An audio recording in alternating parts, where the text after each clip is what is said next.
Hello everybody. So ഇന്ന് നമ്മൾ third module start ചെയ്യാണ്. അപ്പോൾ അതിലുള്ള ഫസ്റ്റത്തെ ടോപ്പിക്കാണ് ഡിസൈൻ ഫോർ എക്സ് എന്നുള്ളത്. അപ്പോൾ ഈ ഒരു ടോപ്പിക്കിനെ കുറിച്ച് പറയുകയാണെങ്കിൽ അത്യാവശ്യം വൈഡ് ആയിട്ടുള്ള ഒരു ടോപ്പിക്കാണ്. മാത്രമല്ല എക്സാം പോയിന്റ് ഓഫ് വ്യൂവിൽ വളരെ ഇമ്പോർട്ടൻ്റ് ആയിട്ടുള്ള ഒരു ടോപ്പിക്കുമാണ് ഈ ഡിസൈൻ ഫോർ എക്സ് എന്നുള്ളത്. ഓക്കെ, സോ അത് തന്നെ നമുക്ക് എന്താണ് ഈ ഒരു ഡിസൈൻ ഫോർ എക്സ് കൊണ്ട് ഉദ്ദേശിക്കുന്നത് നമുക്ക് നോക്കാം. Design for X which is in short denoted as D F X. അപ്പോൾ നമ്മൾ ഡി എഫ് എക്സ് എന്നാണ് അതിനെ ഷോർട്ടായിട്ട് റെപ്രസെൻറ്റ് ചെയ്യുക അല്ലെങ്കിൽ ഡിനോട്ട് ചെയ്യുക. So it implies design for excellence. അപ്പം ഡിസൈൻ ഫോർ എക്സലൻസിനെയാണ് നമ്മൾ എന്ത് പറയുന്നത്, ഡിസൈൻ ഫോർ എക്സ് എന്നുള്ളത് കൊണ്ട് ഉദ്ദേശിക്കുന്നത്. എന്താണ് ഈ എക്സലൻസ് എന്നുള്ളത് കൊണ്ട് ഉദ്ദേശിക്കുന്നത്? ആ ഒരു ഡിസൈനിന്റെ മികവിനെയാണ് നമ്മൾ ഡിസൈൻ ഫോർ എക്സ് കൊണ്ട് ഉദ്ദേശിക്കുന്നത്. ഓക്കെ, അപ്പോൾ ഈ എക്സലൻസ് പല കാര്യങ്ങൾ കൊണ്ടാകാം. അതെന്തൊക്കെയാണെന്നുള്ളത് നമുക്ക് നോക്കാം. It can take one among the many probable values like quality, reliability, safety, manufacturing or constructions, logistics, maintenance, handling, assembly, disassembly, recycling, re-engineering, power, variability, cost, yield, environment and so on. അപ്പോൾ നമ്മൾ പറഞ്ഞ ഈ ഒരു എക്സലൻസിനെയാണ് പ്രധാനമായും ഡിസൈൻ്റെ എക്സലൻസിനെയാണ് നമ്മൾ എന്ത് പറയുന്നത്, design of X എന്നുള്ളത് കൊണ്ട് ഉദ്ദേശിക്കുന്നത്. ഓക്കെ, അപ്പോൾ നമ്മൾ മാത്സിൽ അൺനോൺ ആയിട്ടുള്ള ഒരു ക്വാണ്ടിറ്റിയെ എക്സ് കൊണ്ടാണ് റെപ്രസെൻറ്റ് ചെയ്യുക അല്ലേ. അപ്പോൾ നമ്മൾ ഈ ഒരു എക്സിൻ്റെ സ്ഥാനത്ത് നമുക്ക് വേറെ എന്ത് വേണമെങ്കിലും കൊണ്ട് പ്ലേസ് ചെയ്യാം. ഓക്കെ, അപ്പോൾ അതാണ് ഈ ഒരു ഡിസൈൻ ഫോർ എക്സലൻസ് കൊണ്ട് നമ്മൾ ഈ ഒരു എക്സ് കൊണ്ട് ഉദ്ദേശിക്കുന്ന മറ്റൊരു മീനിങ് എന്നുള്ളത് അറിഞ്ഞിരിക്കുക. ഇനി നമുക്ക് ഈ ഒരു സെക്കൻഡ് പോയിന്റിലേക്ക് വരാൻ. വളരെ ഇമ്പോർട്ടൻ്റ് ആയിട്ടുള്ള ഒരു പോയിന്റ് ആണ്. അപ്പോൾ നമുക്കൊരു പ്രോഡക്റ്റിനെ സംബന്ധിച്ചിടത്തോളം നമുക്കറിയാം ആ ഒരു പ്രോഡക്റ്റ് എങ്ങനെയായാലും 100% പെർഫെക്റ്റ് ആയിരിക്കില്ല. ഇല്ലെങ്കിൽ എല്ലാ തികഞ്ഞ ഒരു പ്രോഡക്റ്റ് നമുക്ക് ഒരിക്കലും തന്നെ പ്രൊഡ്യൂസ് ചെയ്യാൻ സാധിക്കില്ല. അതിലെന്തെങ്കിലുമൊക്കെ സാക്രിഫൈ ചെയ്താൽ മാത്രമേ നമുക്ക് അൾട്ടിമേറ്റ്ലി പ്രാക്ടിക്കലി ഒരു പ്രോഡക്റ്റിനെ പ്രൊഡ്യൂസ് ചെയ്യാൻ മാനുഫാക്ചർ ചെയ്യാൻ സാധിക്കുള്ളൂ അല്ലേ. അപ്പോൾ ഈ പ്രോഡക്റ്റിന് എന്ത് ക്വാളിറ്റിയാണ് വേണ്ടത്, അല്ലെങ്കിൽ എന്താണ് ആ ഒരു പ്രോഡക്റ്റിന്റെ എക്സലൻസ് എന്നുള്ളത് ഡിസൈനറെ ഡിപ്പെൻഡ് ചെയ്തിരിക്കും. ഓക്കെ, ചില കസ്റ്റമേഴ്സിന് അല്ലെങ്കിൽ ചില ഡിസൈനർ ആ ഒരു പ്രൊഡക്റ്റിന്റെ ക്വാളിറ്റിയെ ബേസ് ചെയ്തിട്ടിരിക്കും നമ്മൾ ഡിസൈൻ ചെയ്യുക. എന്നാൽ റിലയബിലിറ്റിയെ ബേസ് ചെയ്തിട്ട് ഡിസൈൻ ചെയ്യുന്നവരുണ്ടാകും, സേഫ്റ്റിയെ ബേസ് ചെയ്തിട്ട് ഡിസൈൻ ചെയ്യുന്നവരുണ്ടാകും അല്ലേ. അതുപോലെ മാനുഫാക്ചറിങ് കൺസ്ട്രക്ഷനെ ബേസ് ചെയ്തിട്ട് ഡിസൈൻ ചെയ്യുന്നവരുണ്ടാകും. അപ്പോൾ അങ്ങനെയുള്ള ഒരുപാട് പാരാമീറ്റേഴ്സ് അല്ലെങ്കിൽ വാല്യൂസ് കൺസിഡർ ചെയ്തിട്ട് നമ്മൾ ഡിസൈൻ ചെയ്യുന്നതാണ് ഡിസൈൻ ഫോർ എക്സിൽ വരുന്നത്. ഓക്കെ, അപ്പോൾ ഈ ഡിസൈൻ ഫോർ എക്സിൽ നമുക്ക് ഈ എക്സ് എന്ത് വേണമെങ്കിലും ആകാം. ഈ പറഞ്ഞ ക്വാളിറ്റിയോ റിലയബിലിറ്റിയോ സേഫ്റ്റിയോ മാനുഫാക്ചറിങ്ങോ ലോജിസ്റ്റിക്സോ മെയിൻ്റനൻസോ എന്ത് വേണമെങ്കിലും ആവും. ഞാൻ ഓരോന്നെടുത്ത് വായിക്കുന്നില്ല, പക്ഷെ നമുക്കിത് ഓരോന്നെടുത്ത് പഠിക്കാനുണ്ട്. ഓക്കെ, അപ്പോൾ ഇതിൽ ആദ്യത്തെ കുറച്ചെണ്ണമാണ് നമ്മൾ ഈ ഒരു ക്ലാസ്സിൽ എടുക്കുന്നത്. ബാക്കി നെക്സ്റ്റ് ക്ലാസ്സിലായിട്ടാണ് എടുക്കുന്നത്. അതുകൊണ്ടാണ് ഞാൻ പറഞ്ഞത് കുറച്ചൊരു ലെങ്തി ആയിട്ട് മാറാൻ ചാൻസ് ഉണ്ട്. എനിവേ നിങ്ങൾ കൃത്യമായി തന്നെ ഫോളോ ചെയ്യുക എന്നുള്ളതാണ് ശ്രദ്ധിക്കേണ്ടത്. നെക്സ്റ്റ് പോയിന്റ് ആണ് D F X techniques are closely related to detailed design. അപ്പോൾ ഞാൻ പറഞ്ഞു ഡി എഫ് എക്സ് ഒരു ഡീറ്റെയിൽഡ് ഡിസൈനുമായിട്ട് ക്ലോസ്ലി റിലേറ്റ് ചെയ്തിരിക്കുന്നു. എന്തുകൊണ്ടാണ് ക്ലോസ്ലി റിലേറ്റ് ചെയ്തിരിക്കുന്നത് എന്ന് പറയാൻ കാരണം നമുക്ക് ആദ്യം തന്നെ ഈ ഡിസൈനിൽ സ്റ്റാർട്ട് ചെയ്യുന്നതിന് മുന്നേ തന്നെ ആ ഒരു പ്രോഡക്റ്റിന്റെ എന്ത് ക്വാളിറ്റിയാണ് വേണ്ടത്, ഇല്ലെങ്കിൽ എന്താണ് ആ ഒരു പ്രോഡക്റ്റിന്റെ എക്സലൻസ് എന്നുള്ളത് നമ്മൾ മനസ്സിലാക്കണം. ഇല്ലെങ്കിൽ ആ ഒരു പ്രോഡക്റ്റിന്റെ മികവ് എന്തായിരിക്കണം എന്ന് അറിഞ്ഞിരിക്കണം. ഓക്കെ, എന്നാൽ മാത്രമേ ആ ഒരു പ്രൊഡക്റ്റിനെ നമുക്ക് ആ രീതിയിൽ ഡിസൈൻ ചെയ്തെടുക്കാൻ സാധിക്കുള്ളൂ. ചിലൊരു ക്വാളിറ്റിയിലായിരിക്കും ആ ഒരു പ്രൊഡക്റ്റിനെ വിലയിരുത്തുക, മറ്റു ചിലർ എന്തായിരിക്കും അതിൻ്റെ കോസ്റ്റിനെ ബേസ് ചെയ്തിട്ടായിരിക്കും, എഫിഷ്യൻസിയെ ബേസ് ചെയ്തിട്ടായിരിക്കും, പിന്നെ അതുപോലെ റീസൈക്ലിങ്ങിനെ ബേസ് ചെയ്തിട്ടിരിക്കും. അങ്ങനെ പല കാര്യങ്ങൾ ബേസ് ചെയ്തിട്ടായിരിക്കും നമ്മൾ എന്ത് ചെയ്യുക ഈ ഒരു D F X techniques detailed ഡിസൈനിലേക്ക് ഇംപ്ലിമെൻറ്റ് ചെയ്യുക. These techniques mainly aim improve life cycle cost, quality, efficiency and productivity using the concurrent design concepts. അപ്പോൾ ഈ ഒരു ഡി എഫ് എക്സിലൂടെ നമുക്കൊരു പ്രൊഡക്റ്റിൻ്റെ life cycle cost, quality, efficiency, productivity ഒക്കെ തന്നെ ഈ ഒരു കൺകറന്റ് ഡിസൈൻ കോൺസെപ്റ്റിലൂടെ നമുക്ക് ഇംപ്രൂവ് ചെയ്തെടുക്കാൻ സാധിക്കും. ഇനി നമുക്ക് നോക്കേണ്ടത് കോമൺ ഡി എഫ് എക്സ് എന്തൊക്കെയാണെന്നുള്ളതാണ്. അതായത് ഈ ഡി എഫ് എക്സ് എന്നുള്ളത് കൊണ്ട് ഉദ്ദേശിക്കുന്നത് ഈ എക്സിൻ്റെ സ്ഥാനത്ത് നമുക്ക് പ്ലേസ് ചെയ്യാൻ പറ്റുന്ന ടൂൾസ് എന്തൊക്കെയാണെന്നുള്ളതാണ്. അപ്പോൾ അത് നമ്മൾ മുന്നേ പറഞ്ഞ ഈ കാര്യങ്ങളൊക്കെ തന്നെയാണ് വരുന്നത്. സോ അത് ഞാൻ ഈ ഡീറ്റെയിൽ ആയിട്ട് ഇവിടെ കൊടുത്തിരിക്കുന്നത് നെക്സ്റ്റ് സ്ലൈഡ് ഹിസ്റ്റോറിക്കലി റെപ്രസെന്റ് ചെയ്തിട്ടുണ്ട്. അതിൽ നമുക്ക് കൂടുതലായിട്ട് നോക്കാം. അപ്പോൾ ഈ ഒരു ഡിസൈൻ ഫോർ എക്സലൻസിൽ ഈ എക്സിൻ്റെ സ്ഥാനത്ത് ഈ പറഞ്ഞ ഏത് ക്വാണ്ടിറ്റീസ് വേണമെങ്കിലും അല്ലെങ്കിൽ ഏത് ടൂൾസ് വേണമെങ്കിലും വരാൻ ചാൻസ് ഉണ്ട്. അപ്പോൾ വൺ ബൈ വൺ ആയിട്ട് നമുക്ക് നോക്കാം ഓരോന്നും എന്തൊക്കെയാണെന്നുള്ളത്. ഫസ്റ്റ് വൺ ആണ് ഇത് ഞാൻ റാൻഡം മോഡൽ എടുക്കുകയാണ്. അങ്ങനെ ഫസ്റ്റ് വൺ എന്നൊന്നുമില്ല, ഒരു ക്വാണ്ടിറ്റിയാണ് എന്ത് കോസ്റ്റ്. ചിലർ എന്തായിരിക്കും ഒരു പ്രൊഡക്റ്റിന്റെ കോസ്റ്റിന് ബേസ് ചെയ്തിട്ടായിരിക്കും അതിനെ പർച്ചേസ് ചെയ്യണോ വേണ്ടെന്നുള്ളത് ഡിസൈഡ് ചെയ്യാം. മറ്റൊന്നായിരിക്കും സർവീസബിലിറ്റി.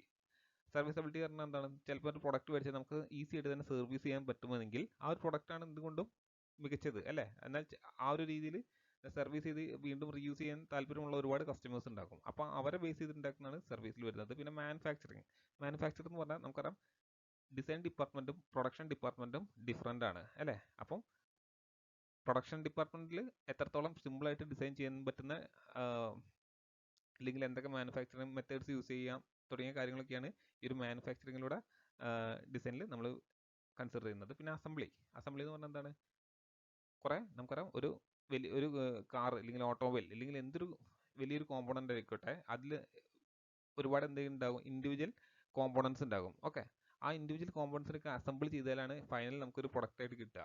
അപ്പോൾ ആ ഒരു അസംബ്ലിയെ ഈസി ആയിട്ട് അല്ലെങ്കിൽ അതിനെ എക്സലൻസ് ബേസ് ചെയ്തിട്ട് ഡിസൈൻ ചെയ്യുന്നതാണ് അസംബ്ലി ഡിസൈൻസ്. പിന്നെയാണ് റിലയബിലിറ്റി. നമുക്കൊരു പ്രൊഡക്റ്റ് അത്യാവശ്യം റിലയബിൾ ആയിരിക്കണം, അതായത് ഡിഫക്റ്റ് ഒന്നും ഇല്ലാതെ അത് ഉദ്ദേശിച്ച വർക്കുകൾ ചെയ്യേണ്ടതൊക്കെ ആയിട്ട് വരുന്ന, അല്ലെങ്കിൽ അതിൻ്റെ റിലയബിലിറ്റി ബേസ് ചെയ്തിട്ടാണ് റിലയബിലിറ്റി വരുന്നത്. ഞാൻ ഓരോന്നെടുത്ത് വായിക്കുന്നില്ല, നമുക്ക് ഡീറ്റെയിൽ ആയിട്ട് എടുക്കാണ്ട്, സോ ആ ഒരു സെക്ഷനിൽ എടുക്കാം. പിന്നെയാണ് യൂസബിലിറ്റി, എത്രത്തോളം കംഫർട്ട് ആയിട്ട് നമുക്കൊരു പ്രൊഡക്റ്റിനെ യൂസ് ചെയ്യാം എന്നുള്ളതാണ് ഈ ഒരു സെക്ഷനിൽ നോക്കുന്നത്. പിന്നെ എൻവിറോൺമെന്റ് എക്കോ ഫ്രണ്ട്ലി ആണോ എന്നാണ് ഈ ഒരു സെക്ഷനിൽ നോക്കുന്നത്. സേഫ്റ്റി, ചില പ്രൊഡക്റ്റുകൾ നമുക്ക് എന്താണ് വളരെയധികം സേഫ് ആയിട്ട് യൂസ് ചെയ്യേണ്ടി വരും, ഇല്ലെങ്കിൽ അത് എൻവിറോൺമെന്റിൽ യൂസർക്ക് സേഫ് ആയിട്ട് തന്നെ നമുക്ക് പ്രൊഡക്റ്റിന്റെ വർക്കിംഗ് ഉണ്ടായിരിക്കണം. അപ്പോൾ ആ ഒരു ഇതിനെ ബേസ് ചെയ്തിട്ട് ഡിസൈൻ ചെയ്യുന്ന ആണ് ഈ ഒരു ഡിസൈൻ ഓഫ് സേഫ്റ്റിയിൽ വരുന്നത്. പിന്നെ ഡിസൈൻ ഓഫ് ട്രാൻസ്പോർട്ടേഷനിൽ വരുന്നത് എന്താണെന്ന് വെച്ചാൽ ആ ഒരു പ്രൊഡക്റ്റിനെ നമുക്കൊരു പോയിന്റിൽ നിന്നും മറ്റൊരു പോയിന്റിലേക്ക് എത്രത്തോളം ഈസി ആയിട്ട് ട്രാൻസ്പോർട്ട് ചെയ്യാൻ സാധിക്കുമെന്നാണ് ഡിസൈൻ ഫോർ ട്രാൻസ്പോർട്ടേഷനിൽ വരുന്നത്.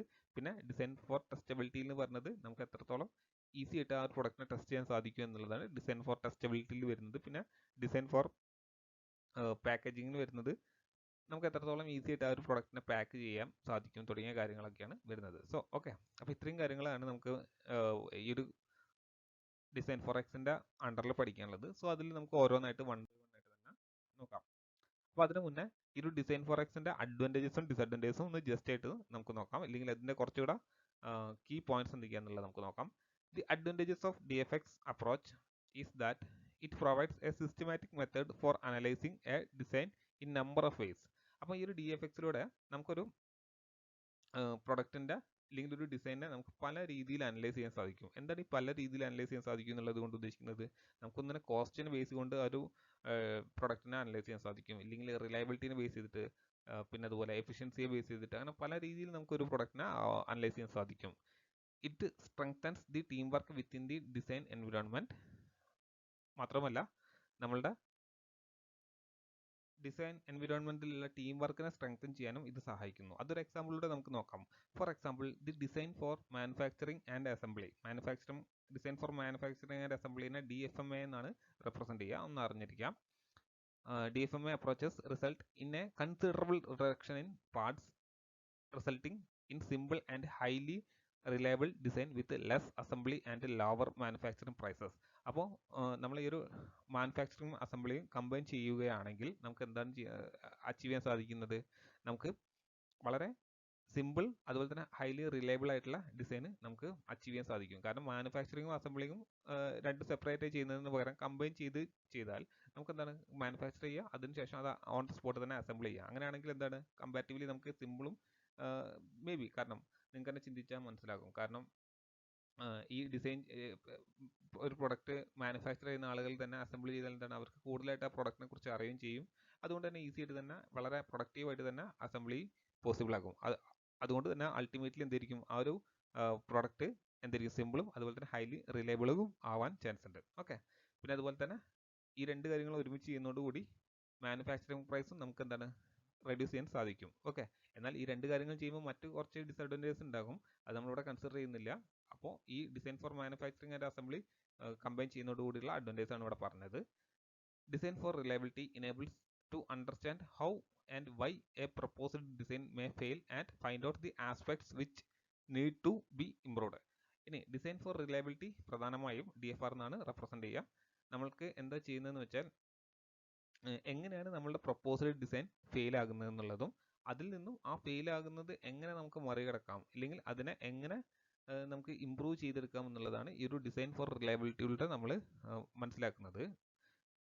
Design for serviceability facilitates the ability to diagnose, remove and replace, repair or replenish any component to original specification with relative ease. ഇനി ഡിസൈൻ ഫോർ സെർവിസബിലിറ്റി എന്നുള്ളത് കൊണ്ട് ഉദ്ദേശിക്കുന്നത് നമ്മളിപ്പോൾ ഒരു എക്സാമ്പിൾ എടുക്കുകയാണെങ്കിൽ ഒരു പെന്നിൻ്റെ എക്സാമ്പിൾ എടുക്കാം. ഓക്കെ, അപ്പം ഒന്നെങ്കിൽ നമുക്ക് എന്താണ് ആ പെന്ന് വേണമെന്നുണ്ടെങ്കിൽ ഈസി ആയിട്ട് തന്നെ നമുക്ക് സർവീസ് ചെയ്ത് യൂസ് ചെയ്യാൻ സാധിക്കും. എന്താണ് ഈ സർവീസ് ചെയ്ത് യൂസ് ചെയ്യാന്ന് ഉള്ളത് കൊണ്ട് ഉദ്ദേശിക്കുന്നത്? ഒന്നെങ്കിൽ നമുക്ക് അതിനെ കംപ്ലീറ്റ് ആയിട്ട് റീപ്ലേസ് ചെയ്യാൻ സാധിക്കും അല്ലെ, പുതിയൊരു ആ പെന്ന് വലിച്ചെറിഞ്ഞിട്ട് പുതുതായിട്ട് ഒരു പെന്ന് മേടിച്ചിട്ട് നമുക്ക് യൂസ് ചെയ്യാൻ സാധിക്കും. അല്ലെങ്കിൽ റിപ്പയർ ചെയ്യാൻ സാധിക്കും അല്ലെ, നമുക്ക് മേ ബി ഒരു പെന്നിൻ്റെ എന്തെങ്കിലും ടോപ്പ് എങ്ങനെ മിസ്സായി പോയിട്ടുണ്ടെങ്കിൽ മേ ബി നമുക്ക് വേറൊരു പെന്നിൻ്റെ അതേ പെന്നിൻ്റെ തന്നെ ടോപ്പ് എടുത്തിട്ട് ഫിറ്റ് ചെയ്തിട്ട് നമുക്കത് വീണ്ടും യൂസ് ചെയ്യാൻ സാധിക്കും. അല്ലെങ്കിൽ മൈനർ ക്രാക്കുകളൊക്കെ ആണെങ്കിൽ നമുക്ക് വേണമെന്നുണ്ടെങ്കിൽ അത് ഗ്ലൂ ഒക്കെ ഒട്ടിച്ചിട്ട് നമുക്ക് അൾട്ടിമേറ്റ്ലി യൂസ് ചെയ്യാൻ സാധിക്കും അല്ലേ. പിന്നെ അതുപോലെ റീപ്ലനിഷ്, ഇപ്പം ഇങ്ക് തീരുകയാണെങ്കിൽ നമുക്ക് ഇങ്ക് ഫില്ല് ചെയ്യാനൊക്കെ സാധിക്കുമെങ്കിൽ അതൊക്കെ എന്താണ് സർവീസബിലിറ്റിയെ ഡിപ്പെൻഡ് ചെയ്യുന്നതാണ്. പക്ഷേ ഇന്ന് നമുക്ക് കാണുന്ന ഒരു സാഡ് സ്റ്റോറി എന്താണെന്ന് വെച്ചാൽ കമ്പനികൾ, അതായത് വലിയ വലിയ ബഹുരാഷ്ട്ര കമ്പനികളൊക്കെ തന്നെ ഈ സർവീസബിലിറ്റി അങ്ങനെ പ്രൊമോട്ട് ചെയ്യാറില്ല. കാരണം എന്താണ്, ഈ സർവീസബിലിറ്റി പ്രൊമോട്ട് ചെയ്താൽ അവരുടെ പ്രൊഡക്ട്സ് ആരും തന്നെ മേടിക്കില്ല. ഇപ്പോൾ അതിനുള്ളൊരു ബെസ്റ്റ് എക്സാമ്പിളാണ് നമ്മളുടെ മൊബൈൽ ഫോണുകളൊക്കെ. മുന്നേക്ക് എന്ന് പറഞ്ഞാൽ നമുക്ക് തന്നെ അൾട്ടിമേറ്റ്ലി ഒരു മൊബൈലിൻ്റെ ബാറ്ററി വരെ മാറ്റാനാണെങ്കിൽ നമുക്ക് തന്നെ ഈസി ആയിട്ട് ഊരിയിട്ട് ഷോപ്പിൽ നിന്ന് ബാറ്ററി മാത്രമേ യൂസ് ചെയ്തിട്ട് ഒരു നോൺ റിമൂവബിൾ ബാറ്ററീസ് ആയതുകൊണ്ടുള്ള ഒരു അഡ്വാൻറ്റേജ് ഉണ്ടായിരുന്നു അല്ലേ. നമുക്കൊരു ബാറ്ററി ഒക്കെ കേടാവുകയാണെങ്കിൽ നമുക്ക് തന്നെ അടുത്ത ഷോപ്പിൽ നിന്ന് മേടിച്ചിട്ട് ഫിറ്റ് ചെയ്യാമായിരുന്നു. ഇന്ന് നമുക്ക് എന്താണ് അത് കുറച്ചും കൂടെ കോംപ്ലക്സ് ആക്കി അവർ മാറ്റിക്കുകയാണ് ചെയ്തത് അല്ലേ. അപ്പോൾ അതുകൊണ്ട് തന്നെ നമുക്ക് എന്താണ് ഇന്നിപ്പോൾ ഒരു ഇങ്ങനത്തെ സിമ്പിൾ കാര്യങ്ങളൊക്കെ ചെയ്യാൻ സർവീസ് സെൻറ്ററുകളെ ഡിപ്പെൻഡ് ചെയ്യേണ്ടി വരുന്നൊരു കാര്യം വരുന്നുണ്ട്. സോ അതാണ് ഒരു ഡിസൈൻ ഓഫ് സർവീസബിലിറ്റിയിൽ വരുന്നത്.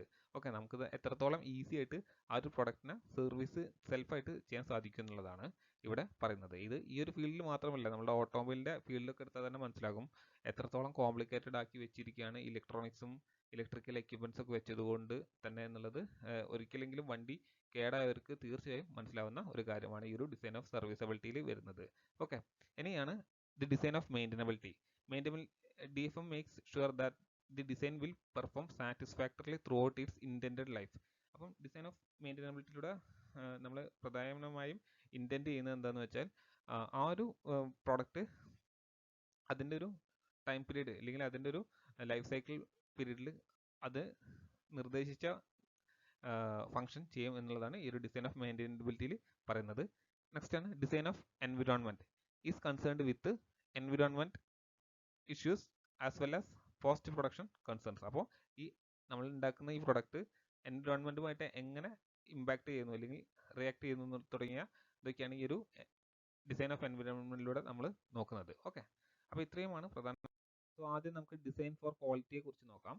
The quality may be defined as the measure of customer satisfaction, and to satisfy the customer the designer must design for quality. അപ്പോൾ ഇവിടെ പറയുന്നത് എന്താണെന്ന് വെച്ചാൽ ആദ്യം തന്നെ ക്വാളിറ്റിൻ്റെ മറ്റൊരു ഡെഫിനേഷനാണ്. കഴിഞ്ഞ ക്ലാസ്സിൽ നമ്മൾ ഡിസൈൻ ക്വാളിറ്റി ഫംഗ്ഷൻ ഡിസൈനിനെ കുറിച്ചിട്ട് എടുത്തിട്ടുണ്ടായിരുന്നു. അപ്പോൾ അതിൽ നിന്നും വ്യത്യസ്തമായിട്ടുള്ള അല്ലെങ്കിൽ മറ്റൊരു ഡെഫിനേഷനാണ് ഇവിടെ ക്വാളിറ്റിയെ ഞാൻ ഡിഫൈൻ ചെയ്തിരിക്കുന്നത്. സോ എന്താണ് ആ ഒരു definition? Measure of customer satisfaction. അപ്പം കസ്റ്റമർ എത്രത്തോളം സാറ്റിസ്ഫൈ ചെയ്തു എന്നുള്ളത് മെഷർ ചെയ്തിട്ടാണ്, അല്ലെങ്കിൽ അതിൻ്റെ ഒരു മെഷറാണ് എന്ത് പറയുന്നത്, ക്വാളിറ്റി എന്ന് ഉള്ളത് കൊണ്ട് ഉദ്ദേശിക്കുന്നത്. ഓക്കെ, ഇനി നമ്മൾ അപ്പോൾ ഈ ഒരു കസ്റ്റമർ സാറ്റിസ്ഫൈ ആകണം എന്നുണ്ടെങ്കിൽ എന്ത് ചെയ്യണം? ആ ഒരു പ്രൊഡക്റ്റിന് ക്വാളിറ്റി ഉണ്ടായിരിക്കണം അല്ലേ. ക്വാളിറ്റി ഇല്ലാത്ത പ്രൊഡക്റ്റിൽ നമ്മൾ ഒരിക്കലും സാറ്റിസ്ഫൈ ആവോ? ഒരിക്കലുമില്ല. അപ്പോൾ ഡിസൈനർ എന്ത് ചെയ്യണം? ഡിസൈൻ ഫോർ ക്വാളിറ്റിയെ ബേസ് ചെയ്തിട്ട് വേണം ആ ഒരു ഡിസൈൻ പ്രൊസീജിയർ പ്രൊസീഡ് ചെയ്യാൻ. Okay, quality is a measure of how well N artefact satisfy it's specifications and need. അപ്പോൾ ക്വാളിറ്റി എന്ന് പറഞ്ഞാൽ നമ്മളുടെ ഒരു പ്രൊഡക്റ്റ് എത്രത്തോളം പറഞ്ഞ സ്പെസിഫിക്കേഷനും അതിൻ്റെ നീഡ്സും നിറവേറ്റുന്നു എന്നുള്ളതിനെ ബേസ് ചെയ്തിട്ടാണ് ക്വാളിറ്റിയെ നമ്മൾ മറ്റൊരു രീതിയിൽ മെഷർ ചെയ്യുന്നത്. ഓക്കെ, ഇനി നമുക്ക് നോക്കാം ഈ ഒരു DFQൻ്റെ ബെനിഫിറ്റ്സ് എന്തൊക്കെയാണെന്നുള്ളത്. ഓക്കെ, സോ ഈ ഒരു DFQൻ്റെ ഫസ്റ്റ് ബെനിഫിറ്റ്സ് ആണ് എന്ത്? The DFQ helps the design engineer to identify factor influencing the robustness and reliability of the product in the design process. So first പോയിന്റിൽ എന്താ പറയുന്നതെന്ന് വെച്ചാൽ ഈ ഒരു ഡിസൈൻ എഞ്ചിനീയർ ക്വാളിറ്റിയെ ഡിപ്പെൻഡ് ചെയ്യുന്ന രണ്ട് ഫാക്ടേഴ്സായ റോബസ്റ്റ്നെസ്സിനെയും അതുപോലെ തന്നെ റിലയബിലിറ്റിനെയും എഫക്ട് ചെയ്യുന്ന ഫാക്ടേഴ്സ് എന്തൊക്കെയാണെന്നുള്ളത് ആദ്യം ആ ഒരു ഡിസൈൻ പ്രോസസ്സിലേക്ക് ഇംപ്ലിമെന്റ് ചെയ്യും. നെക്സ്റ്റ് ആണ് DFQ reduces the cost of quality involved in the inspection, rework and the procurement of replacement materials. DFQ also reduces defects and errors, scrap, degradation of factory machine capacity requalifications, recertifications, expenses and overhead expenses. അപ്പം നമ്മൾ ഒരു പ്രോപ്പറായിട്ട് quality maintain ചെയ്തുകൊണ്ട് തന്നെ design for quality base ചെയ്തുകൊണ്ട് product ഉണ്ടാക്കുകയാണെന്നുണ്ടെങ്കിൽ നമുക്ക് ഒരുപാട് അഡ്വാൻറ്റേജസ് ഉണ്ട്. എന്തൊക്കെയാണ് അഡ്വാൻറ്റേജസ്? നമുക്ക് ഇൻസ്പെക്ഷൻ, അതുപോലെ തന്നെ റീവർക്ക്, പിന്നെ അതുപോലെ സ്ക്രാപ്പ്, ഡിഫക്ട്സ്, റീക്വാളിഫിക്കേഷൻസ്, റീസർട്ടിഫിക്കേഷൻസ്, എക്സ്പെൻസസ്, അങ്ങനെ ഒരുപാട് നമ്മൾ വിചാരിക്കാത്ത ചിലവുകളൊക്കെ തന്നെ നമുക്ക് എന്താണ് റെഡ്യൂസ് ചെയ്യാൻ സാധിക്കും ഈ ഒരു DFQയുടെ എന്നുള്ളത് ആദ്യം തന്നെ മനസ്സിലാക്കാം. തേർഡ് അഡ്വാൻറ്റേജ് ആണ് quality products creates customer satisfaction that obviously leads to greater stability of the manufacturing shops, greater profile and better feedbacks. അപ്പോൾ നമുക്കറിയാം അൾട്ടിമേറ്റ്ലി ഒരു പ്രൊഡക്റ്റിന്റെ ക്വാളിറ്റി ഇമ്പ്രൂവ് ആയാൽ എന്തായിരിക്കും, അതിന് നല്ലൊരു ബ്രാൻഡ് വാല്യൂ ഉണ്ടാകും അല്ലേ? നമുക്കറിയാം നമ്മളെല്ലാവരും തന്നെ ബ്രാൻഡ് വാല്യൂ ആണ് ഒരു പ്രൊഡക്റ്റ് പർച്ചേസ് ചെയ്യുന്നതിന് മുന്നേ ഡിസൈഡ് ചെയ്യുന്ന ഒരു ഫാക്ടർ അല്ലേ? അപ്പോൾ അതൊക്കെ തന്നെ എന്താണ് ഈ ഒരു DFQന്റെ അഡ്വാൻറ്റേജ് ആയിട്ട്, ബെനിഫിറ്റ്സ് ആയിട്ട് വരുന്നുണ്ട്. ഇനി നമുക്ക് ടെക്നിക്സ് ടു ഇംപ്ലിമെന്റ് DFQ. അപ്പം എങ്ങനെയൊക്കെയാണ് നമുക്ക് ഡിസൈൻ ഫോർ ക്വാളിറ്റി ഇംപ്ലിമെന്റ് ചെയ്യാമെന്നുള്ളത് നോക്കാം. ഫസ്റ്റ് ആണ് എന്ത്, അണ്ടർസ്റ്റാൻഡ് പ്രീവിയസ് ഇൻഡെക്സ്. അപ്പം നമുക്കറിയാം ഓൾറെഡി മാർക്കറ്റിൽ എക്സിസ്റ്റിംഗ് ആയിട്ട് സിമിലർ ഫംഗ്ഷനോട് കൂടിയിട്ടുള്ള ഒരു പ്രൊഡക്റ്റ് ഉണ്ടാകും അല്ലേ? അപ്പോൾ അതിൽ ഒരുപാട് പോരായ്മകളും അല്ലെങ്കിൽ ഡ്രോബാക്സ് ഉണ്ടാകും. അപ്പോൾ ആ ഒരു ലിമിറ്റേഷൻസ് ഒക്കെ നമ്മൾ കണ്ടെത്തിയിട്ട് ആദ്യം മനസ്സിലാക്കുക എന്നുള്ളതാണ് ഈ അണ്ടർസ്റ്റാൻഡിങ് പ്രീവിയസ് ഇൻഡെക്സ് എന്നുള്ളത് കൊണ്ട് ഉദ്ദേശിക്കുന്നത്. നെക്സ്റ്റ് ആണ് ഇനീഷ്യൽ പ്രൊഡക്റ്റ് ഡിസൈൻ. അപ്പോൾ നമ്മൾ ആദ്യം തന്നെ എങ്ങനെയാണോ പ്രൊഡക്റ്റ് ഉണ്ടാക്കേണ്ടത് എന്ന് വെച്ചാൽ അതിൻ്റെ ഒരു പ്രൊഡക്റ്റ് ഡിസൈൻ ആദ്യം തന്നെ ഉണ്ടാക്കിയെടുക്കുക എന്നുള്ളതാണ് ഈ ഒരു സ്റ്റെപ്പിൽ ടെക്നിക്കൽ നമ്മൾ യൂസ് ചെയ്യുന്നത്. നെക്സ്റ്റ് ടെക്നിക്കാണ് സിംപ്ലിഫൈ ദി ഡിസൈൻ. നമുക്കറിയാം എന്തൊരു പ്രൊഡക്റ്റും അത് എത്രത്തോളം സിമ്പിൾ ആണോ അത്രത്തോളം കസ്റ്റമേഴ്സിന് യൂസ് ചെയ്യാനും സാധിക്കും. അതുപോലെ തന്നെ അതിൽ ഫെയിൽ ആവാനുള്ള ചാൻസും കുറയും. വളരെയധികം കോംപ്ലിക്കേറ്റഡ് ആകുമ്പോഴാണ് ഫെയിൽ ആകാനുള്ള ചാൻസും ഉപയോഗിക്കാനുള്ള ഡിഫിക്കൽട്ടീസ് ഒക്കെ വരുന്നത്. അപ്പോൾ എത്രത്തോളം സിമ്പിൾ ആക്കാൻ സാധിക്കും അത്രത്തോളം സിമ്പിൾ ആക്കുക എന്നുള്ളതാണ് മറ്റൊരു ടെക്നിക്ക്. നെക്സ്റ്റ് ആണ് സെലക്ട് പാർട്സ് ഫോർ ക്വാളിറ്റി. അപ്പോൾ നമുക്കറിയാം ഒരു പ്രൊഡക്റ്റ് തന്നെ ഒരുപാട് കോമ്പണൻസ് ഉണ്ടാകും അല്ലേ? അപ്പോൾ ആ ഓരോ പാർട്സിൻ്റെയും ക്വാളിറ്റി ചെക്ക് ചെയ്യുക എന്നുള്ളതാണ് നെക്സ്റ്റത്തെ കാര്യം. പിന്നെ മറ്റൊന്നാണ് ഈസി പ്രോസസ്സിങ്. അപ്പോൾ ഓരോ സ്റ്റേജ് നമുക്ക് എന്താണ് ഈസി ആയിട്ട് തന്നെ പ്രോസസ്സ് ചെയ്യാൻ സാധിക്കണം, ഇല്ലെങ്കിൽ നമുക്ക് മാൻ പവർ ഒക്കെ തന്നെ വേസ്റ്റ് ആകും. ഓക്കെ, അപ്പോൾ ഇത്രയൊക്കെയാണ് പ്രധാനമായും DFQ ഇംപ്ലിമെന്റ് ചെയ്യാനുള്ള ടെക്നിക്സ് എന്നുള്ളത് മനസ്സിലാക്കുക. ഇനി നമുക്ക് നോക്കേണ്ടത് DFR എന്താണെന്നുള്ളതാണ്. അപ്പം DFRനെ നമുക്ക് എന്ത് പറയാം, ഡിസൈൻ ഫോർ റിലയബിലിറ്റി എന്നും പറയാം. അപ്പോൾ ആദ്യം റിലയബിലിറ്റി എന്താണെന്നുള്ളത് നോക്കാം. It is a measure of ability of a component or a system to operate without failure over a period of time. അപ്പം റിലയബിലിറ്റി പറഞ്ഞാൽ എന്താണ്, വിശ്വാസ്യത എന്നൊക്കെ വേണമെങ്കിൽ നമുക്ക് പറയാം അല്ലേ? അപ്പം വിശ്വാസ്യത ഉണ്ടാവാൻ എന്താണ്, ആ ഒരു കോമ്പണന്റ് എന്ത് ചെയ്യണം, അതായത് ഇപ്പോൾ നമ്മളിപ്പോൾ ഒരു ഫോൺ മേടിക്കുകയാണെങ്കിൽ നമുക്കറിയാം ഒരു കമ്പനി ഫോണോ അല്ലെങ്കിൽ എന്തെങ്കിലും ഒരു ഡിവൈസ് എക്യുപ്മെന്റ്സോ ഇല്ലെങ്കിൽ അപ്ലയൻസ് ഒക്കെ മേടിക്കുകയാണെങ്കിൽ നമുക്കറിയാം കമ്പനി നമുക്ക് ഒരു വർഷം വാറണ്ടി തരും. ആ ഒരു വാറണ്ടി പീരീഡിൻ്റെ ഉള്ളിൽ അതിനൊന്നും തന്നെ സംഭവിക്കില്ല എന്ന് അവർ ഒരു ഗ്യാരണ്ടി ആയിട്ട് നമുക്ക് പറഞ്ഞു തരുന്നുണ്ട് അല്ലേ? അപ്പോൾ ആ ഒരു റിലയബിലിറ്റിയോട് കൂടിയാണ് നമ്മൾ ആ സാധനം മേടിക്കുന്നത്. ഇൻ കേസ് അതിൽ എന്തെങ്കിലും ഡിഫക്റ്റ് സംഭവിച്ചാൽ അവരെന്താണ് ഈസി ആയിട്ട് തന്നെ മാറ്റി തരാറുണ്ട് അല്ലേ? അപ്പോൾ അതാണ് ആ ഒരു റിലയബിലിറ്റി, വിശ്വാസ്യത എന്നുള്ളത് കൊണ്ട് ഉദ്ദേശിക്കുന്നത്. Okay, it is also defined as the probability that a physical body delivers its functional requirements for an intended period under specified operating conditions. അപ്പം നമ്മളൊരു അപ്ലയൻസിൻ്റെ കാര്യം എടുക്കുക, മേ ബി ഒരു ബൾബിൻ്റെ കേസ് എടുക്കുക. ഓക്കെ, നമ്മളൊരു അപ്ലയൻസ് ആയിട്ട് ഒരു ബൾബ് കൺസിഡർ ചെയ്ത്, അപ്പോൾ ആ ബൾബിൻ്റെ ഫംഗ്ഷൻ എന്താണെന്ന് നമുക്കറിയാം, എന്താണ് ലൈറ്റ് പ്രൊവൈഡ് ചെയ്യുക എന്നുള്ളതാണ് അല്ലേ? അപ്പോൾ ആ ഒരു ബൾബ് മേടിക്കുമ്പോൾ തന്നെ മേ ബി നമുക്കൊരു അവർ കമ്പനി പ്രൊവൈഡ് ചെയ്യും, ഇത്ര ഹവേഴ്സ് അത് വർക്ക് ചെയ്യും, 1000 ഹവേഴ്സോ ഇല്ലെങ്കിൽ 365 ഡേയ്സോ അങ്ങനെ ഒരു ക്രൈറ്റീരിയ നമുക്ക് അവർ തരും, വാറണ്ടി ആയിട്ട് തരും, ഇത്രയും കാലം നിങ്ങൾക്ക് ഒരു കുഴപ്പങ്ങളും ഉണ്ടാവില്ല എന്നുള്ളത്. അപ്പോൾ അതാണ് ഒരു ഇൻറ്റൻഡഡ് പീരീഡ്, എത്രത്തോളം കാലം അത് ഡാമേജ് ഇല്ലാതെ വർക്ക് ചെയ്യും എന്നുള്ളതാണ് ഇൻറ്റൻഡഡ് പീരീഡ് കൊണ്ട് ഉദ്ദേശിക്കുന്നത്. Under specified operating conditions. എന്താണ് സ്പെസിഫൈഡ് ഓപ്പറേറ്റിംഗ് കണ്ടീഷൻ എന്നുള്ളത് കൊണ്ട് ഉദ്ദേശിക്കുന്നത്? നമുക്കറിയാം ഈ ബൾബുകളൊക്കെ അല്ലെങ്കിൽ ഞാനിപ്പോൾ ഇവിടെ എക്സാമ്പിളായിട്ട് എടുത്ത ബൾബിൻ്റെ കേസ് എടുക്കുകയാണെന്നുണ്ടെങ്കിൽ അതിനൊരു പെർട്ടിക്കുലർ വോൾട്ടേജ് ഉണ്ടാകും പറയുന്നത് ഓപ്പറേറ്റ് ചെയ്യാനുള്ള. സോ അതാണ് ഓപ്പറേറ്റ് ചെയ്യാനുള്ള കണ്ടീഷൻസ് എന്നുള്ളത് ഈ ഒരു ബൾബിൻ്റെ കേസിൽ പറയുന്നത്. അതുപോലെ നമ്മുടെ ഓരോ പ്രൊഡക്റ്റ് മാറുന്നതനുസരിച്ച് ഈ ഒരു ഓപ്പറേറ്റിംഗ് കണ്ടീഷൻ മാറിക്കൊണ്ടേയിരിക്കും. ഇനി നമുക്ക് അതിനൊരു എക്സാമ്പിൾ നോക്കാം. The mouse on A computer has A reliability of 0.990 അല്ലെങ്കിൽ 99% ആണ് റിലയബിലിറ്റി എന്നുള്ളത് കൊണ്ട് റിലയബിലിറ്റി ഉള്ളത്. ഓക്കെ, അപ്പോൾ നമുക്ക് പ്രോബബിലിറ്റിൻ്റെ ടേംസിലും എന്ത് പറയാം, ഈ റിലയബിലിറ്റി ഡിഫൈൻ ചെയ്യാന്നുള്ളത് അറിഞ്ഞിരിക്കുക. ഓക്കെ, ഞാൻ ഇവിടുത്തെ ഒരു ഡെഫിനേഷൻ്റെ കാര്യത്തിൽ പറഞ്ഞപ്പോൾ വിട്ടുപോയതാണ്. നമുക്ക് പ്രോബിലിറ്റീൻ്റെ ബേസിലും റിലയബിലിറ്റീനെ പറയാൻ സാധിക്കും. അപ്പോൾ പ്രോബിലിറ്റി കൂടുകയാണെന്നുണ്ടെങ്കിൽ അത് എന്താണ് കൂടുതൽ റിലയബിൾ ആണ്. ഓക്കെ, അപ്പോൾ ഇവിടെ നമുക്ക് എന്താണ് 99% റിലയബിൾ ആണെന്ന് പറഞ്ഞിട്ടുണ്ട്. ഒരു കാര്യം മനസ്സിലാക്കുക, ഒരിക്കലും നമുക്ക് 100% റിലയബിൾ ആയിട്ടുള്ള ഒരു പ്രൊഡക്റ്റും നമുക്ക് പ്രൊഡ്യൂസ് ചെയ്യാൻ സാധിക്കില്ല. ഓക്കെ, 99.999 ആ ഒരു ഒരിക്കലും 100 എത്തില്ല എന്നുള്ളത് അറിഞ്ഞിരിക്കാം. ഓക്കെ, അപ്പോൾ എന്താണ് ഇവിടെ പറഞ്ഞത്, ഓവർ ദി നെക്സ്റ്റ് 1000 ഹവേഴ്സ്, അതായത് ഈ ഒരു മൗസിന്റെ റിലയബിലിറ്റി പറഞ്ഞാൽ 99% അടുത്ത 1000 മണിക്കൂറിലേക്ക്. അതായത് അടുത്ത 1000 മണിക്കൂറിൽ 99% നമുക്ക് എന്ത് പറയാം, ഈ ഒരു മൗസ് ഫെയിൽ ആകില്ല എന്ന് പറയാം. എന്നാൽ നമുക്ക് അങ്ങനെ കംപ്ലീറ്റ് ആയിട്ട് പറയാൻ പറ്റില്ല, അത് ഒരിക്കലും ഫെയിൽ ആവില്ല എന്നുള്ളത്. ബാക്കി 1% അല്ലെങ്കിൽ 100 ആൾ എടുത്താൽ 99 ആൾക്കാർക്കും യാതൊരു ഇഷ്യൂസും ഉണ്ടാകില്ല. ഒരാൾക്ക് എന്തുണ്ടാകും, ആ ഒരു മൗസ് മേ ബി ഡാമേജ് ആകും. ഓക്കെ, അതുകൊണ്ടാണ് ഈ കമ്പനീസ് ഒക്കെ കൃത്യമായി തന്നെ വാറണ്ടീസും കാര്യങ്ങളൊക്കെ പ്രൊവൈഡ് ചെയ്യുന്നത്. It has 99% of chance of working normally during this time. In other words, it has a 1% of being faulty. Okay, നമ്മൾ നേരത്തെ പറഞ്ഞ പോലെ തന്നെ 1% മാത്രമേ ഡിഫക്റ്റ് ആവാനുള്ള ചാൻസ് ഉള്ളൂ. A more reliable artefact will need less maintenance. അപ്പം ഫസ്റ്റത്തെ ഒരു പോയിന്റ് നമുക്ക് ഇതിൽ നിന്ന് ഐഡന്റിഫൈ ചെയ്യാൻ സാധിക്കുന്നത് എന്താണെന്ന് വെച്ചാൽ, ഒരു നല്ല റിലയബിൾ ആയിട്ടുള്ള ഒരു പ്രൊഡക്റ്റ് ഉണ്ടെങ്കിൽ നമുക്ക് എന്താണ്, അതിന് മെയിൻ്റനൻസ് വളരെ കുറവായിരിക്കും അല്ലേ.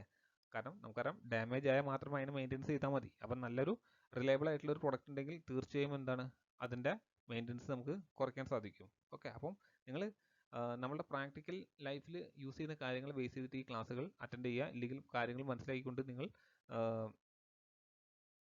ക്ലാസ്സുകൾ മനസ്സിലാക്കുക. Okay, hence we can say that there is a regularly a design connection between reliability and maintainability. അപ്പം നമുക്കറിയാം റിലയബിലിറ്റി മെയിൻ്റനബിലിറ്റി തമ്മിൽ ഒരു റിലേഷൻ ഉണ്ട്. എന്താണ് ആ റിലേഷൻ? നമുക്കറിയാം റിലയബിലിറ്റി കൂടുകയാണെങ്കിൽ അതിൻ്റെ മെയിൻ്റനൻസ് കുറവായിരിക്കും. അതായത് ഒരു ഇൻവേഴ്സ് പ്രൊപ്പോർഷണൽ ആണ് ഈ ഒരു റിലയബിലിറ്റി മെയിൻ്റനബിലിറ്റിയും ഉള്ളതെന്നുള്ളത് മനസ്സിലാക്കാം. Reliability is very design sensitive. Even the minutest alternation in the design of an element can produce reflective variation in the reliability.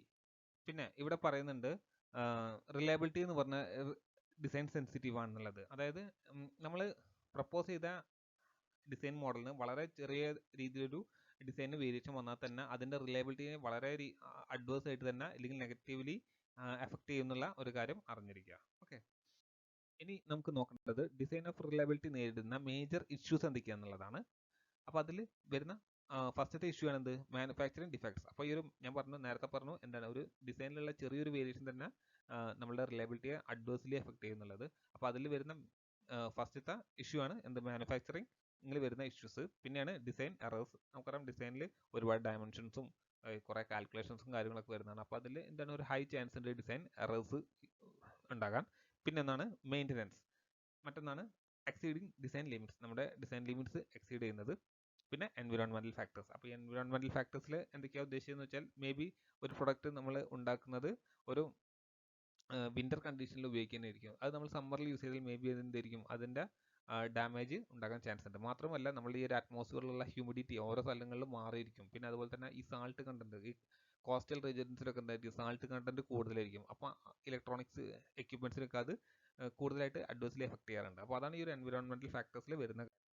Okay, the reliability of the design can be improved by considering the following. ഇനി നമുക്ക് അടുത്തായിട്ട് നോക്കേണ്ടത് reliability improve ചെയ്യാനുള്ള കാര്യങ്ങൾ എന്തൊക്കെയാണെന്നുള്ളതാണ്.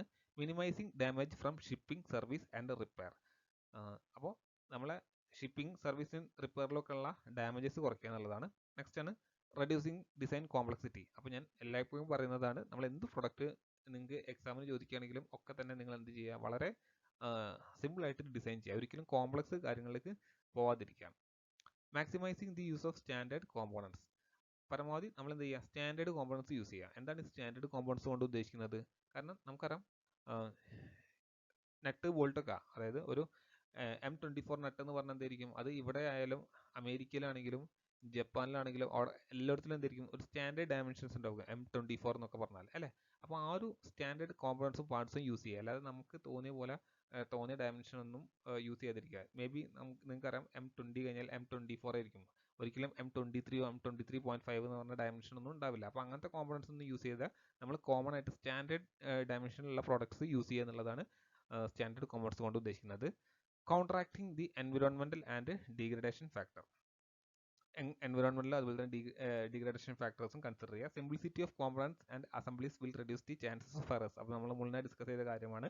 Inspection done for cracks and defects in the components. ഇതൊരു quality കൺട്രോളിൽ വരുന്ന കാര്യമാണ്. നമ്മൾ ഉണ്ടാക്കിയ പ്രൊഡക്റ്റിൽ എന്തെങ്കിലും ക്രാക്സോ ഡിഫക്ട്സോ ഒക്കെ ഉണ്ടോ എന്നുള്ളത് ഇൻസ്പെക്ട് ചെയ്യുക എന്നുള്ളത്.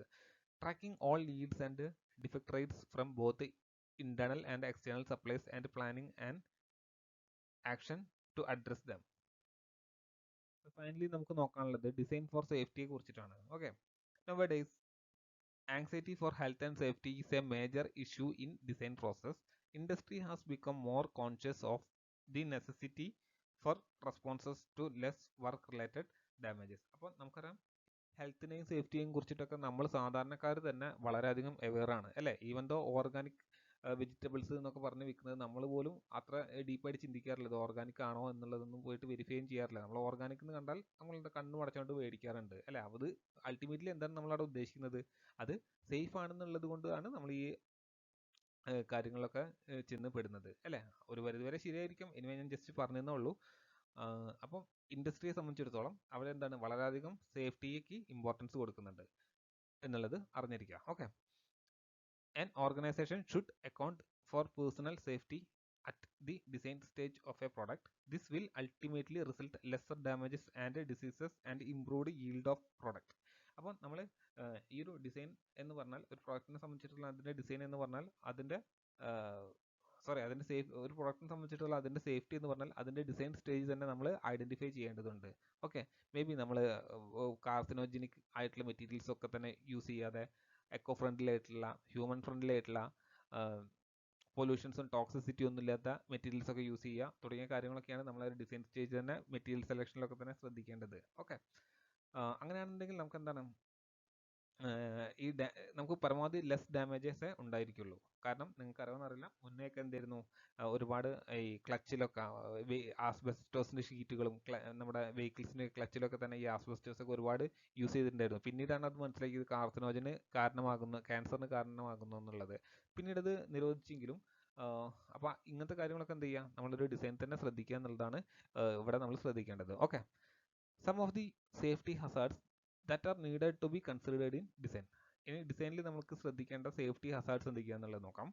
ഫയർ ആണെങ്കിൽ എന്താണ് ഒരു ഇമ്പോർട്ടൻറ്റ് സേഫ്റ്റി ഹസാർഡ് ആണ് എന്ത് ഫയർ എന്നുള്ളത് അല്ലേ. അപ്പം നമ്മൾ നോക്കേണ്ടത് നമുക്കൊരിക്കലും കമ്പസ്റ്റനോ അല്ലെങ്കിൽ കമ്പസ്റ്റബിൾ മെറ്റീരിയൽസോ ഒഴിച്ചു വിടാൻ പറ്റാത്തൊരു കാര്യമാണ്. എന്നാൽ നമ്മളത് പ്രോപ്പറായിട്ട് തന്നെ നമ്മൾ എന്ത് ചെയ്യേണ്ടത് ഐഡന്റിഫൈ ചെയ്യാൻ ആൻഡ് അതിന് പ്രോപ്പർ സേഫ്റ്റി മെഷേഴ്സ് പ്രൊവൈഡ് ചെയ്യുക. പിന്നെയാണ് electrical shocks, burns, power outage ഒക്കെ വരുന്നത്. പിന്നെ ഹ്യൂമൻ ഫാക്ടേഴ്സ് കൊണ്ട് എന്താണ് സേഫ്റ്റിയിൽ ഇഷ്യൂസ് ഉണ്ടാകാൻ ചാൻസ് ഉണ്ട്. അതായത് ഓപ്പറേറ്റർ ലീക്ക്, സ്പിൽസ് ഒക്കെ തന്നെ എന്താണ് സേഫ്റ്റിയെ എഫക്ട് ചെയ്യുന്ന കാര്യങ്ങളാണ്. പിന്നെ environment, fog, humidity, temperature extremes ഒക്കെ തന്നെ എന്താണ് സേഫ്റ്റിയെ എഫക്ട് ചെയ്യും.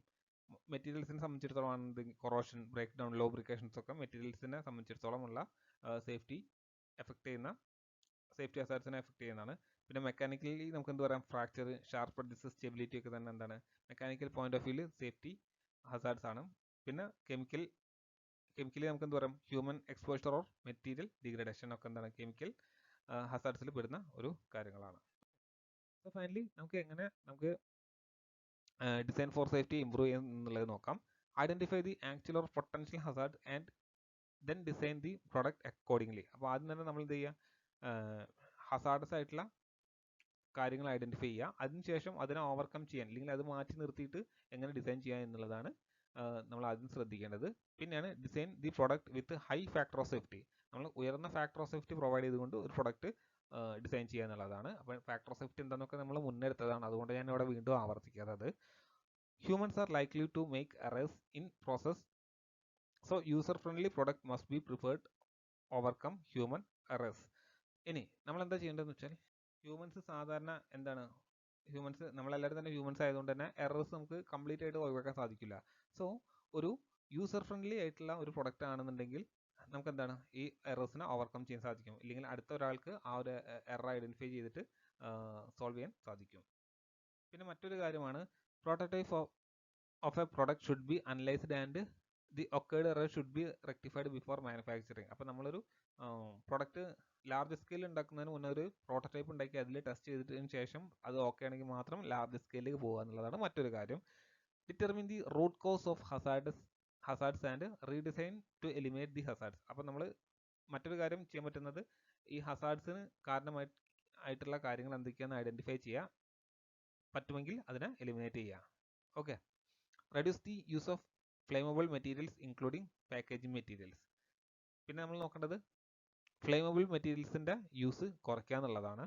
Okay, to prevent shock the electrical product should be properly grounded, provide electrical interlocks so that high voltage circuit will not energise without guard. അപ്പം shock കാരണം ഉണ്ടാകുന്ന effects ഒക്കെ നമ്മൾ control ചെയ്യുക, ഇല്ലെങ്കിൽ അതിനെ ഓവർകം ചെയ്യാനുള്ള സേഫ്റ്റി മെഷേഴ്സ് പ്രൊവൈഡ് ചെയ്യാന്നൊക്കെയാണ് നമ്മൾ ഈ ഒരു ഡിസൈൻ ഫോർ സേഫ്റ്റിയിൽ ശ്രദ്ധിക്കേണ്ട മറ്റു കാര്യങ്ങൾ. ഓക്കെ, ഒരുപാട് കാര്യങ്ങൾ എടുക്കുന്നുണ്ട്. സോ ഇന്ന് നമ്മൾ ഇത്രയുമാണ് എടുക്കാൻ ഉദ്ദേശിച്ചത്. സോ നിങ്ങൾക്ക് എല്ലാവരും മനസ്സിലായി എന്ന് വിചാരിക്കുന്നു. അപ്പോൾ നെക്സ്റ്റ് ക്ലാസ്സിൽ ഞാൻ കുറച്ച് ഫാസ്റ്റ് ആയിട്ടായിരിക്കും എടുക്കാൻ പറ്റും, ഡിസൈൻ ഫോർ എക്സലൻസ് ഒക്കെ തന്നെ. അപ്പം നെക്സ്റ്റ് ക്ലാസ്സിൽ കാണുന്നതുവരെ എല്ലാവർക്കും ഗുഡ് ബൈ. Thank you.